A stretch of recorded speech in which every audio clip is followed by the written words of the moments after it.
अस्सलामु अलैकुम रहमतुल्लाहि ताला व बरकातुहू। सबसे पहले आप सभी हजरात एक मसला समाअत कर लें। किसी भी शायर या किसी भी आलिम या किसी भी पीर, किसी भी शेख के इस्तक़बाल के लिए नारे तकबीर लगाना सही नहीं है, दुरुस्त नहीं है। हमारे नक़ीब इजलास ही जलसे के ड्राइवर होते हैं। उनसे मैं गुजारिश करूंगा, नारा लगवाइए, ज़रूर लगवाइए, लेकिन कहिए कि ज़िक्र इलाही के लिए आप नारे तकबीर लगाइए। ये ज़िक्र इलाही के लिए नारे तकबीर लगाइए। बाकी जिंदाबाद के नारे आप खूब लगवाइए, बार बार लगवाइए। हजरत के इस्तक़बाल के लिए जिंदाबाद का नारा, जिंदाबाद जिंदाबाद, वो तो नेता के लिए भी लगता है, हजरत के लिए भी लगे, नो प्रॉब्लम। लेकिन इस्तक़बाल के लिए किसी भी आलिम के लिए अल्लाह अकबर का ये मिसयूज है जो जायज़ नहीं है।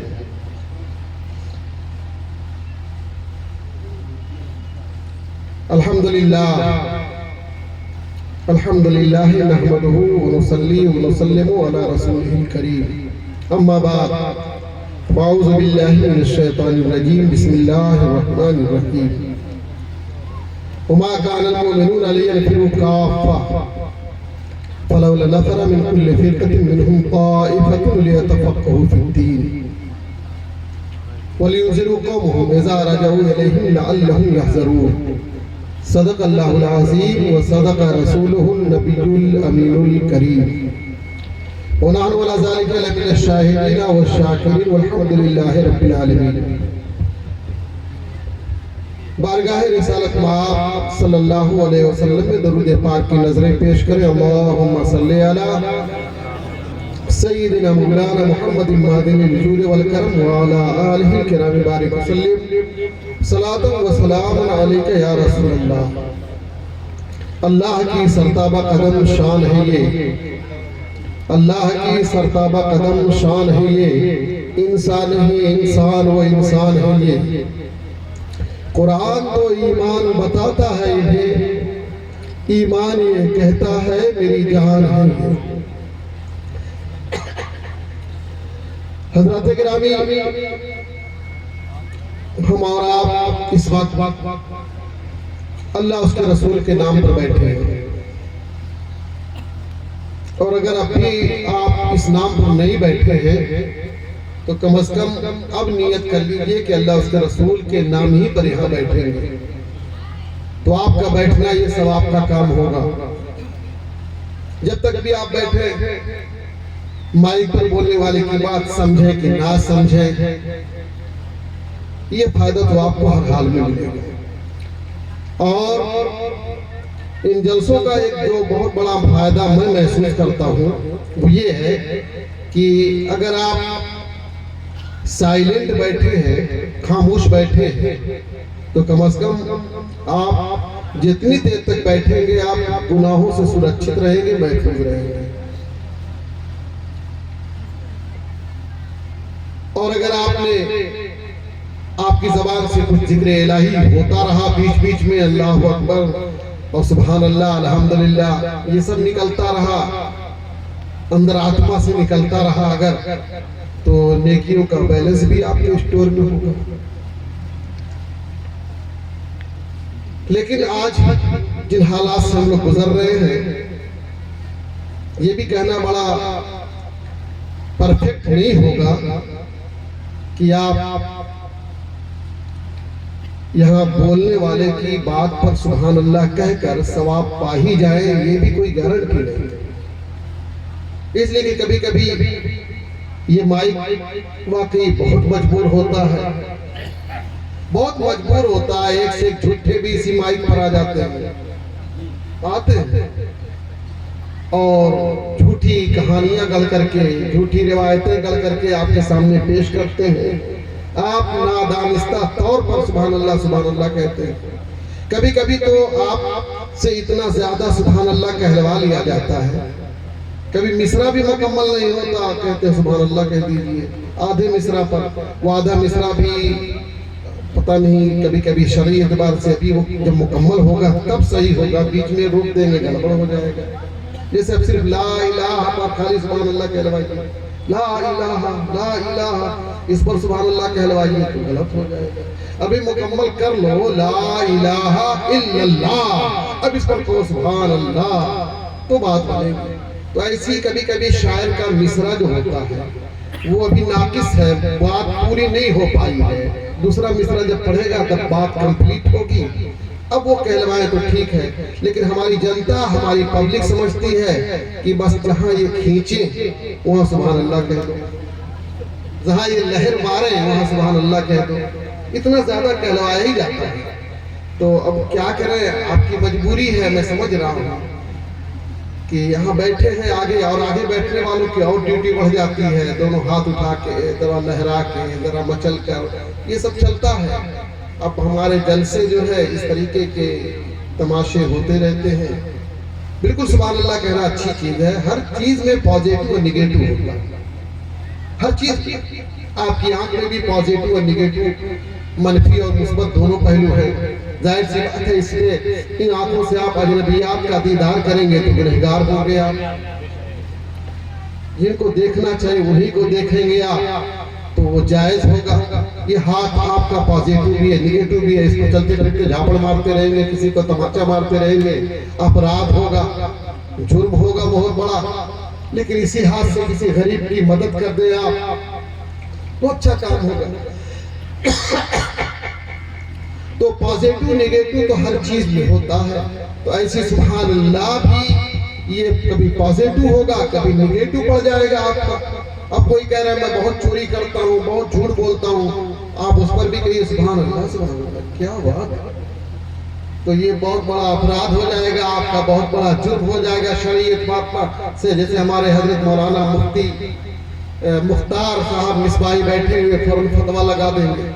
तो इसलिए सुभान अल्लाह कहने में भी लट रहा कीजिए, सीरियस होकर कहिए। ऐसे नहीं कि सो रहे हैं तो अब वो कहीं कहीं फॉल्ट हो जाएगा, एक्सीडेंट। इसलिए आप हजरात की ड्यूटी बनती है कि कहाँ कहना चाहिए, कहाँ नहीं कहना चाहिए, इसको भी समझिए। और ना समझ रहे हो तो इन लोगों से मुलाकात करके पूछिए कि कब कहा जाए सुभान अल्लाह और कब कहा जाए अस्तगफिरुल्लाह, कब कहा जाए सुभान अल्लाह, कब कहा जाए अस्तगफिरुल्लाह, कब कहा जाए माअज़ अल्लाह। सबके अलग अलग मौके, सबके अलग अलग मौके हैं। ऐसा नहीं कि जितने भी आदमी मिले सब आपके साले हो जाए, नहीं। साले कहने के भी अलग अलग मौके, सबको न बहनोई कह सकते हैं, न सबको साले कह सकते हैं। तो ऐसे ही मौके होते, हर चीज के मौके और महल होता है। तो उसी मौके पर बात कही जाएगी तब वो सूट करेगी। किसी शायर ने कहा ना, कौन सी बात कहाँ कब कैसे कही जाती है, कौन सी बात कहाँ कब कैसे कही जाती है, ये सलीका हो तो हर बात सुनी जाती है। तो सलीका सीखना बहुत जरूरी है, बोलने का सलीका, वरना यही बोल ही आपको बता देगी कि आप बहुत बड़े क्रेक हैं। आप अपने बारे में समझिएगा, तो आपके बारे में बात जो है आप करेंगे, जो बोलेंगे उसी से समझ में आ जाएगा कि बहुत बड़ा ये क्रेक लगता है, ढीला लगता है, खसका हुआ, इसकी चूड़ी ढीली लगती है। और कभी कभी बोलता है आदमी का होशियार, क्या बात कर रहा था, बड़ी पते पते की बातें, बड़ी लॉजिकल बातें कर रहा था। तो बात ही के जरिए इंसान का हुनर समझ में आता है, इंसान का टैलेंट समझ में आता है। मैंने एक आयत करीमा की तिलावत का शरफ हासिल किया। बहुत मुख्तसर बोलना है, इसलिए कि आप यहाँ पर लोग बोल गए कि खुसूसी खतीब। मैं खुसूसी खतीब नहीं हूँ, एजाजी खतीब, एजाजी खतीब हूँ, एजाजी आया हूँ। मोहब्बत है हजरत मौलाना मुख्तार साहब की मोहब्बत, हजरत मौलाना अब्दुल मुस्तफ़ा साहब की मोहब्बत, या इनके लोगों की। मेरे पास अपना कुछ नहीं है, मैं एक बड़े इदारे में हूँ, इसलिए बड़े इदारे को समझिए बुलाया गया है, मुझे नहीं, बड़े इदारे को बुलाया गया। और होना भी चाहिए, सही है, बड़े इदारे से मुंसलिक और कनेक्ट रहना चाहिए। मैंने जो आयत करीमा पढ़ी है, उस आयत करीमा का उस आयत करीमा का हासिल यही है कि हमेशा जिस फील्ड के आप एक्सपर्ट ना हो तो किसी एक्सपर्ट से आप कनेक्ट रहिए। जिस फील्ड के आप एक्सपर्ट ना हो तो जो एक्सपर्ट हो उससे आप कनेक्ट रहिए। जाहिर सी बात है, हर आदमी हर फील्ड का एक्सपर्ट नहीं हो सकता, नहीं हो सकता, हर किसी नहीं हो सकता। तो इसलिए किसी एक्सपर्ट से आपको राब्ता करना पड़ेगा। मुझे देखिए यहाँ आना था बैजौली, मैं यहाँ का एक्सपर्ट तलाश करके पहले अपनी गाड़ी में बैठ गया, तो शायद यही अगल बगल कहीं बैठा होगा। इस रोड का एक्सपर्ट मैंने पकड़ा और उसको मैंने फॉलो किया, उसकी तकलीद किया, आंख बंद करके उसके पीछे की उसके साथ साथ में चला, आंख बंद करके। तो फॉलो तो करना पड़ता है। जिस फील्ड के आप एक्सपर्ट नहीं है तो किसी एक्सपर्ट को फॉलो करना पड़ता है साहब। तो आज मुझे बैजौली आना था, बैजौली की राह का मैं एक्सपर्ट नहीं, तो इस राह का जो एक्सपर्ट था मैंने उसकी तकलीद कर ली, मैंने उसको फॉलो कर लिया और आंख बंद करके चला आया। करना पड़ता है, अगर नहीं फॉलो करेंगे आप किसी एक्सपर्ट का तो आप घर बैठे रह जाएंगे, कोई काम ही नहीं कर पाएंगे। शहर में जाते हैं आप, किसी ऑटो रिक्शा वाले को फॉलो करते हैं, आगरा गए आप, दिल्ली गए आप, चलो ताजमहल चलते हैं, आप बैठ जाते हैं, उससे पूछते हैं ये बताओ तुमने ताजमहल क्यों देखा है, कैसा है बताओ पहले। क्या डिस्कस करेंगे, उसका इम्तिहान करेंगे, चेक करेंगे? नहीं चेक करते। आपने समझा कि ऑटो रिक्शा ये शहर आगरा में चलाता है तो ये जरूर ताजमहल तक ले जाएगा, कुतुब मीनार लेके नहीं चला जाएगा, ये ताजमहल लेके जाएगा। आंख बंद करके आप बैठ जाते हैं, चल भाई। अब वो जिस रास्ते से लेकर जाना चाहे जाए। मुबारकपुर शफिया में कितने स्टूडेंट आते हैं, कभी मुबारकपुर देखा भी नहीं, सठिया उतरते हैं रेलवे पर और ऑटो रिक्शा चिल्लाता है मुबारकपुर मुबारकपुर, अनवर सिटी अनवर सिटी, वो बैठ जाते हैं, अनवर सिटी चले जाते हैं। तो किसी न किसी एक्सपर्ट को पकड़ना पड़ता है। और ये भी परफेक्ट है कि हर आदमी हर फील्ड का एक्सपर्ट नहीं है।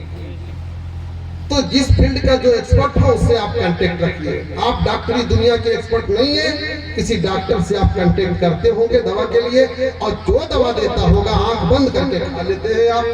कभी नहीं डिस्कस करते होंगे कि पेचिस में आपने रेड कलर का दिया है, बुखार में ग्रीन कलर का क्यों दे दिया आपने। एक पागल हो क्या? आपको पागल घोषित करके भगा देगा वो डॉक्टर। झोला छाप डॉक्टर भी बड़ा भाव में रहता है। अगर आपने डिस्कस शुरू कर दिया कि साहब ये रेड कलर का पेचिस के लिए और ग्रीन कलर का आपने दिया पेट वो बीमार सर दर्द के लिए, ऐसा क्यों? अगर आपने क्यों किया, वो झोला छाप डॉक्टर भी आपको फौरन कुर्सी से उठाएगा, जाइए निकलिए यहाँ से। आपको जब मेरे ऊपर भरोसा ही नहीं है तो क्या चले आए आप? भरोसा करना पड़ता है, तभी किसी के पास आदमी कामयाबी पाता है। मेरे अजीज, यही हाल मजहब में भी है। मजहब में भी किसी एक्सपर्ट को आपको पकड़ना होगा। जाहिर सी बात है सब लोग मजहब के एक्सपर्ट नहीं हो सकते। मैंने कुरान की जो आयत पढ़ी है वो कुरान की आयत यही बता रही है, माँ का अनल मोमिनून लियनफिरू काफ़ा। ये परवरदिगार का फैसला है कि सारे मोमिनीन दीन का फकीर बनने के लिए निकल पड़े। नो नो नहीं हो सकता, होगा ही नहीं कि सब लोग दीन का फकीर बनने के लिए, दीन का मुफ्ती बनने के लिए, दीन का एक्सपर्ट बनने के लिए निकल पड़े। अगर सब लोग निकल पड़ेंगे जामिया शफिया में दाखिला के लिए, सब लोग मदरसा मिफ्ताहुल कुरान में दाखिले के लिए चले आएंगे, या अल्लाह तो तनख्वाह कहां से अदा की जाएगी? सब लोग, पूरे गांव के लोग, पूरे इलाके के लोग मिफ्ताहुल कुरान में या मुशातुल उलूम में कहीं भी सब जगह एडमिशन ही ले लेंगे, सब लोग ले लेंगे एक तरह से एडमिशन। अच्छी चीज है, लेकिन मुझे ये बताइए कि फिर और काम कैसे होगा? इंजीनियर कौन बनेगा? डॉक्टर कौन बनेगा? इस्लाम को सबकी जरूरत है। किसान कौन बनेगा? इस्लाम को किसान की भी जरूरत है, इस्लाम को डॉक्टर की भी जरूरत है, इस्लाम को एक इंजीनियर की भी जरूरत है, इस्लाम को एक साइंटिस्ट की भी जरूरत है, इस्लाम को एक बिजनेसमैन की भी जरूरत है, सबकी जरूरत है। इसीलिए कुरान मजीद की इस आयत करीमा में हमें जिंदगी गुजारने का बड़ा खूबसूरत फार्मूला दिया गया। सारे मुसलमान निकल पड़े इल्म हासिल करने के लिए। अल्लाह फरमाता है नहीं होगा ऐसा, अल्लाह का इरशाद नहीं होगा। मा कानल मोमिनूना, सारे मोमिनीन निकल पड़े दीन की समझ हासिल करने के लिए, नहीं हो सकता ऐसा। तो अब नहीं हो सकता जब ऐसा कि सब लोग निकल पड़े। फलौला नफर मिन कुल्ली फिरकतिन मिनहुम ताइफतुन लियतफक्कहू फिद्दीन, तो मुसलमानों की जमात से एक गिरोह तो कम से कम निकले, एक गिरोह निकले, कहली वो दीन का एक्सपर्ट बने, दीन का सिपाही बने, वो दीन का मुफ्ती बने, वो दीन का आलिम बने, वो एक गिरोह निकले। बाकी गिरोह के लिए ऑप्शन हो गया, यहीं पर क्लियर हो गया कि हमारा मजहब इस्लाम इस बात की इजाजत देता है कि सारे लोगों को दीन का एक्सपर्ट नहीं बनना है और बन भी नहीं पाएंगे। एक गिरोह दीन का एक्सपर्ट बन जाए, बाकी गिरोह डॉक्टर बने, इंजीनियर बने और लॉयर बने, बैरिस्टर बने, यूपीएससी निकाले और किसान बने, बिजनेसमैन बने। और फिर उसके बाद क्या होगा? जो दीन का एक्सपर्ट बन गया वो बाकी गिरोह इसी से कांटेक्ट, इसी से कांटेक्ट। डॉक्टर साहब को मसला अगर समझना है दीन की बात तो यहाँ है, इंजीनियर साहब को अगर कोई मसला समझना है तो यहाँ है, किसान साहब को मसला समझना तो यहाँ है, बिजनेसमैन को मसला समझना तो यहाँ है। बैठ करके खुद ही नहीं हल कर सकते आप, जरूरत नहीं है, नहीं हल कर सकते। जैसे हम अपनी दवा अपने से नहीं कर सकते, डॉक्टर के पास जाना पड़ता है। हम अपना ऑपरेशन खुद नहीं कर सकते, किसी सर्जन के पास जाना है। अपने घर का नक्शा हम खुद नहीं बनाते, बल्कि किसी इंजीनियर के पास जाना पड़ता है। और कारोबार के लिए हम किसी बिजनेस का सहारा लिया करते हैं। मेरे अजीज, ऐसे ही दीन सीखने के लिए आपको किसी दीन के एक्सपर्ट के पास आना होगा। इसलिए डॉक्टर साहब आज खुद मसला ना तैयार करें, इंजीनियर साहब आज खुद मसला ना तैयार करें, लॉयर साहब आज खुद मसला ना तैयार करें, बल्कि मसला में जो एक्सपर्ट हो उसके पास जाए। अलमिया ट्रेजेडी ये है कि आज बाकी गिरोह तो अपनी जगह पर कुर्सी पर ताव से बैठते हैं, डॉक्टर, इंजीनियर, वकील। ये मौलवी साहब को दवा की जरूरत पड़ती है, मुफ्ती साहब को डॉक्टर के पास जाते हैं। किसी कानून की जरूरत पड़ती है तो वकील के पास जाते हैं। किसी नक्शा पास करने कराने की बात होती है तो इंजीनियर के पास जाते हैं। कारोबारी सिलसिले में अगर कुछ समझना होता है तो किसी माहिर इक्तिसादियात के पास जाते हैं।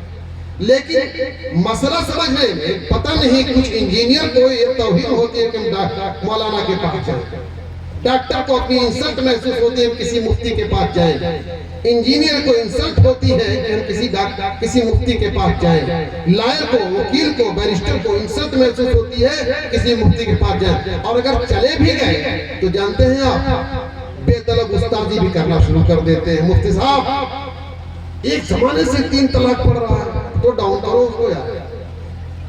अब 3 तलाक नहीं बल्कि एक ही पढ़ना चाहिए। इस तरीके की भाषाएं करना शुरू कर देते हैं। इंजीनियर साहब, वकील साहब, लॉयर साहब, बैरिस्टर साहब, कलेक्टर साहब, एसडीएम साहब, ये सब किसी मुफ्ती के पास पहुंच करके मुफ्ती ही को मसला समझाना शुरू कर देते हैं कि आप लोग आखिर कब तक ये पुरानी बातें लेके पड़े रहेंगे। बताइए, 40 साल का निकाह, 50 साल का निकाह एक वर्ड में आप लोग कहते खत्म हो जाता है। एक वर्ड में कैसे खत्म हो जाता है? इतना मजबूत रिश्ता, 40 साल का हमारा रिश्ता है, 50 साल का हमारा रिश्ता है, और जैद ने या बकर ने कह दिया तुमको मैंने तलाक दिया, बीवी पर कैसे पड़ जाती है, समझ में नहीं आती है।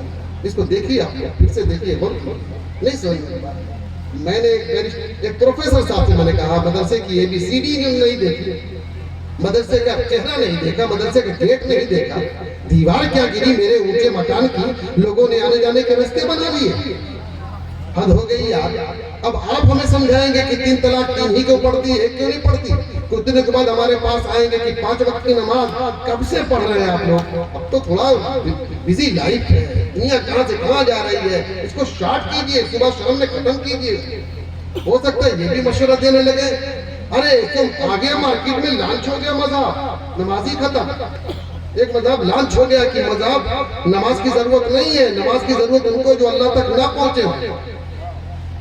हम तो ऐसा मुरीद बनाते हैं कि डायरेक्ट पहुंचा देते हैं।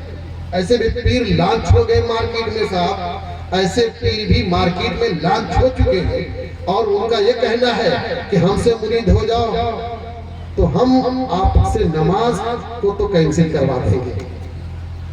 तो मेरे अजीज, हमारा कुरान हमें और आपको ये दर्श देता है कि आप जिस फील्ड के एक्सपर्ट ना हो, किसी एक्सपर्ट का सहारा लीजिए, किसी एक्सपर्ट की बात को मानिए।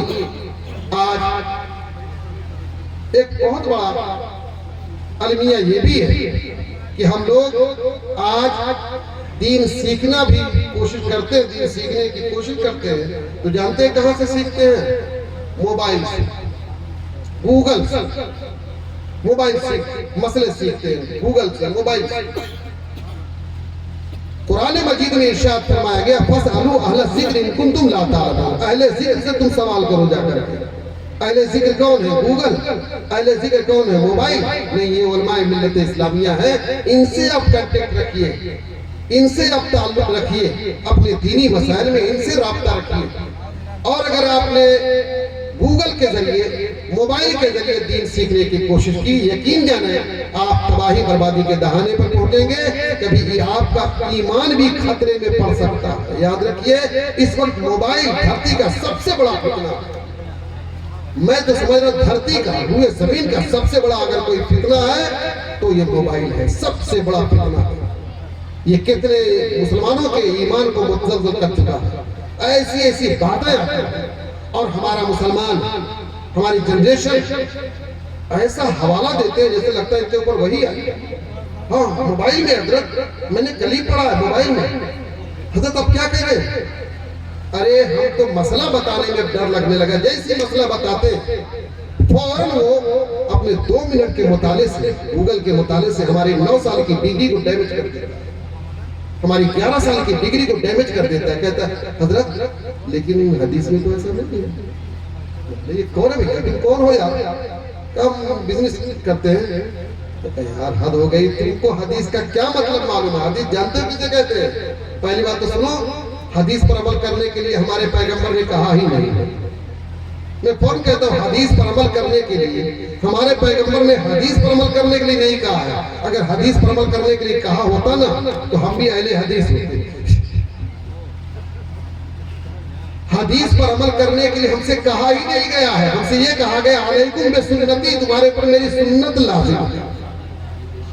अलैकुम बिहदीसी नहीं कहा गया, अलैकुम बिसुन्नती कहा गया, तुम्हारे ऊपर मेरी सुन्नत लाजिम है। और हदीस पर कैसे कहेंगे रसूलुल्लाह अमल करने के लिए? 9 बीवियां में एक वक्त रखना निकाह में कौन सा मजहब है जिसमें 9 बीवियां रखने की इजाजत है?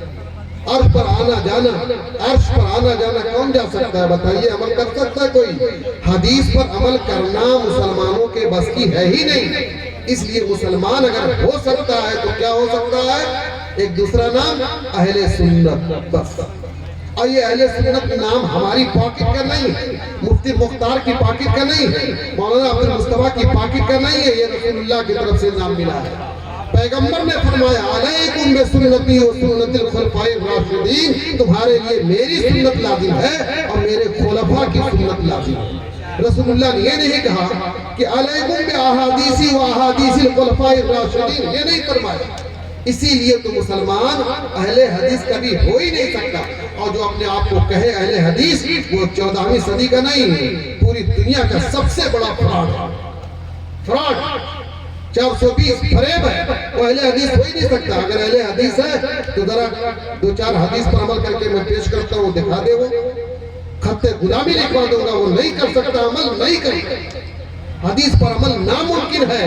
अमल अगर कोई कर सकता है तो पैगंबर सल्लल्लाहु अलैहि वसल्लम की सुन्नत पर अमल कर सकता है। जिस पर अमल कर सकते हो वही अपना नाम रखो। धोखा मत दो कौम को, पुरकशिश नाम दे देते हो अहले हदीस। कोई कहता है हम अहले कुरान हैं, अहले कुरान भी कोई नहीं हो सकता है। अहले किताब तो हो सकता है लेकिन अहले कुरान नहीं हो सकता। इसलिए कि कुरान में बहुत सारी चीजें सब पर आपको ना अमल करने की इजाजत है और ना आप अमल कर सकते। मेरे अजीज, तो आज कुछ मसला बताइए तो फौरन हवाला देते हैं, गूगल पे हमने ये पढ़ा, मोबाइल में हमने ये पढ़ा। मैं कहता हूँ कभी कभी कि यार हम लोगों की 11 साल 9 साल, हम तो 9 साल हमने पढ़ा है। ये हजरत हमारे मुफ्ती शहाबुद्दीन साहब, इन्होंने 11 साल पढ़ा। तो 11 साल की इनकी डिग्री 2 मिनट में वो डैमेज कर देता है। कहता है कि फिर से नजर सानी कीजिए, फिर 11 दूना 22 साल पढ़िए। हम गूगल से बोल रहे हैं। गूगल से बोल रहे हैं, गूगल का हवाला दे करके हम लोगों की डिग्री को ऐसी की तैसी कर देता है बंदा 2 मिनट। हद हो गई यार। इसलिए मेरे भाई, दीन मत सीखो गूगल के जरिए, मोबाइल के जरिए दीन मत सीखो। और इस वक्त मैं समझता हूँ ये नशा भी बहुत बढ़ा है, इसमें गांजा भांग से भी खतरनाक नशा है। आप गुल करते हैं, बीड़ी पीते हैं, सिगरेट पीते हैं, चाय पीते हैं, तलब आती है, लेकिन 1 घंटा आपको हम रोक सकते हैं, 2 घंटा। लेकिन मोबाइल के बगैर आपको 2 घंटा नहीं, 10 मिनट भी नहीं, 10 मिनट भी बस बाथरूम में शायद लेके नहीं जाते। हो सकता है कुछ लोग वहां पर भी लेके जाते हैं, वहां पर भी वीडियो बनाते, हो सकता है। 10 मिनट नहीं रह सकता कोई बगैर मोबाइल के। हाल ये है, अगर गायब हो गया, भूल गए, कहीं बेचैन हो जाते हैं लोग कि मोबाइल मेरा कहाँ गया, मेरा मोबाइल क्या हुआ। इसलिए मैं कहता हूँ इस वक्त धरती पर अगर सबसे बड़ा नशा है किसी चीज का, वो है मोबाइल का नशा। इसलिए जरूरत इस बात की है, मोबाइल आप इस्तेमाल कीजिए, लेकिन जरूरत हाजत पर इस्तेमाल कीजिए। लेकिन अब कुछ ओवर हो रहा है, चरम सीमा पर पहुंच चुका है, इंशाल्लाह डाउन होगा। कोई चीज जब चरम सीमा पर पहुंच जाती है फिर डाउन होगी। इस वक्त हालात ये है कि जिसको देखो वही तो चैनल बना रहा है, अपनी कोई ना कोई बात लेकर के बैठता है। और बड़ी गुजारिश करता है, सब्सक्राइब कर दीजिएगा, प्लीज सब्सक्राइब कर दीजिएगा। और ऐसी फेक न्यूज, ऐसी खबरें, या अल्लाह खुदा की पनाह। इसीलिए मैं कहता हूँ कि सबसे बड़ा फितना अगर आज का कोई है जमीन पर, ये मोबाइल। इसलिए मेरे अजीज, आपसे गुजारिश है यहाँ से लेकर के वहां तक सभी लोगों से कि दीन कम से कम मोबाइल से मत सीखिए, आप डायरेक्ट उलमाए किराम से राब्ता करिए। नमाज का मसला हो, ज़कात का मसला हो, रोजे का मसला हो, हज का मसला हो, अपने अकीदे का मसला हो। ये अकीदा बहुत बुनियादी चीज है मेरे भाई। हम लोग अकीदे को भी सीरियस नहीं लेते, अकीदा को सीरियस लीजिए। अकीदा ये जमीन है, जमीन बेज है, यही बेज, इसी पर नमाज का पिलर, ज़कात का पिलर, हज का पिलर और सारे अरकान जो इस्लाम के हैं पिलर, इसी पर नस्ब किए जाएंगे। आपका अकीदा ही अगर गड़बड़ हो गया है, अकीदा ही दलदल हो गया है, नमाज पढ़ते जाइए गायब होती जाएगी, ज़कात देते जाएंगे गायब होती जाएगी। इसलिए अकीदे को आप मजबूत कीजिए। अकीदा है क्या? अल्लाह के रसूल सल्लल्लाहु अलैहि वसल्लम ने इरशाद फरमाया, मा अना अलैहि व सहाबी, जिस पर मैं हूं और जिस पर मेरे सहाबा हैं, यही है इस्लाम का अकीदा। अब उसको कैसे चेक करेंगे आप? रसूलुल्लाह किस पर? फॉर एग्जाम्पल इल्मे गैब का अकीदा, रसूलुल्लाह को इल्मे गैब है। अब चेक कर लीजिए कि रसूलुल्लाह भी अपने बारे में ये कहते थे कि नहीं कि मुझे इल्मे गैब है। अगर कहते हैं तो हम भी कहते हैं, तो हम भी सही हैं। जो मना करता है समझ लीजिए वो गलत। जो मना करता है कि रसूलुल्लाह को इल्मे गैब नहीं, तो अब रसूलुल्लाह से पूछा जाए आपको है कि नहीं, तो वो फरमाते हैं मिंबर पर बैठ करके, सलूनी अम्मा से, तुम पूछो जो पूछना चाहो, पूछो जो पूछना चाहो, सलूनी अम्मा से तुम अला वनब्बुकुम मा बैना यदैया व बैना सा। सुनो, आज मैं क़यामत तक होने वाली सारी चीजें बता रहा हूं। अला वनब्बुकुम मा बैना यदैया व बैना सा। तो इससे क्लियर हो गया कि रसूलुल्लाह अपने बारे में इल्मे गैब का अकीदा रखते थे। तो जो कौम, जो अफराद इल्मे गैब मुस्तफा का अकीदा रखते हो, गोया उनका अकीदा टैली कर गया रसूलुल्लाह सल्लल्लाहु अलैहि वसल्लम से, वही हक। अज़ीज़ान गिरामी, आपके खुसूसी खतीब अनकरीब आने वाले हैं, तो आप हजरात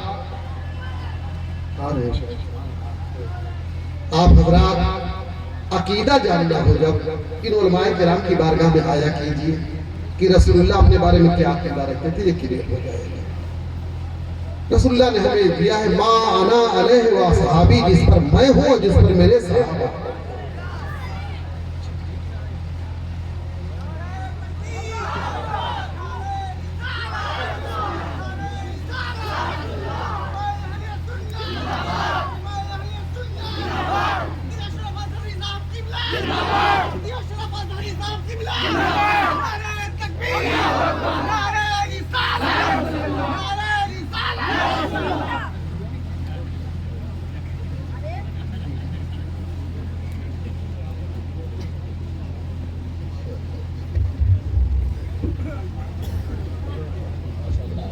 नारे तकबीर, नारे रिसाला, जलसे दस्तार बंदी।